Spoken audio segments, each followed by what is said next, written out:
أعوذ بالله من الشيطان الرجيم. بسم الله الرحمن الرحيم.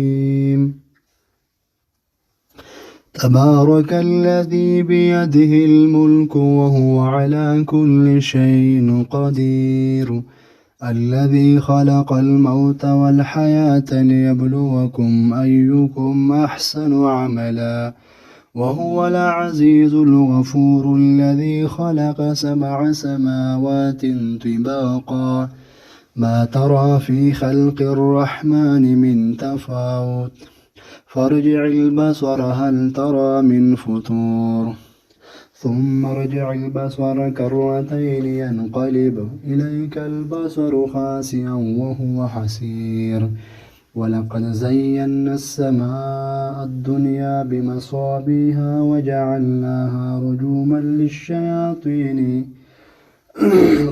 للشياطين وأعتدنا لهم عذاب السعير، وللذين كفروا بربهم عذاب جهنم وبئس المصير.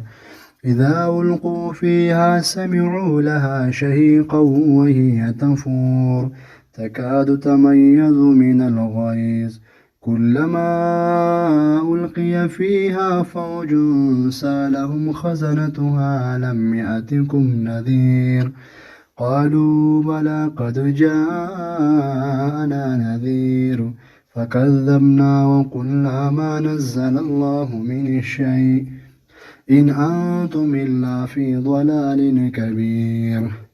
وقالوا لو كنا نسمع أو نعقل ما كنا في أصحاب السعير، فاعترفوا بذنبهم فسحقا لأصحاب السعير. إن الذين يخشون ربهم بالغيب لهم مغفرة وأجر كبير، وأسروا قولكم أو اجهروا به إنه عليم بذات الصدور. ألا يعلم من خلق وهو اللطيف الخبير.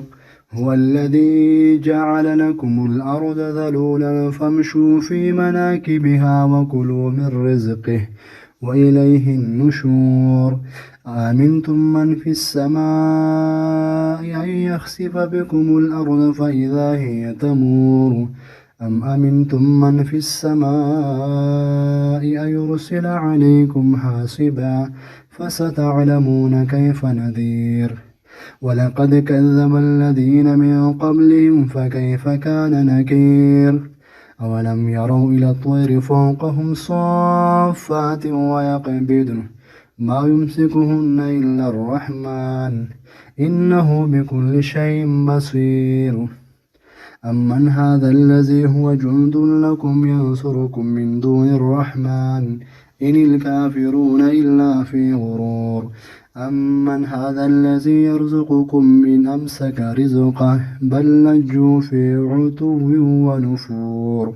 أفمن يمشي مكبا على وجهه أهدى أمن يمشي سويا على صراط مستقيم. قل هو الذي أنشأكم وجعل لكم السمع والأبصار والأفئدة قليلا ما تشكرون. ويقولون متى هذا الوعد إن كنتم صادقين. قل هو الذي ذرأكم في الأرض وإليه تحشرون. ويقولون متى هذا الوعد إن كنتم صادقين. قل إنما العلم عند الله وإنما أنا نذير مبين. فلما رأوه زلفة سيئت وجوه الذين كفروا وقيل هذا الذي كنتم به تدعون. قل أرأيتم من أهلكني الله ومن معي أو رحمنا فمن يجير الكافرين من عذاب أليم. قل هو الرحمن آمنا به وعليه توكلنا فستعلمون من هو في ضلال مبين. قل أرأيتم من أصبح ماؤكم غورا فمن يأتيكم بماء معين.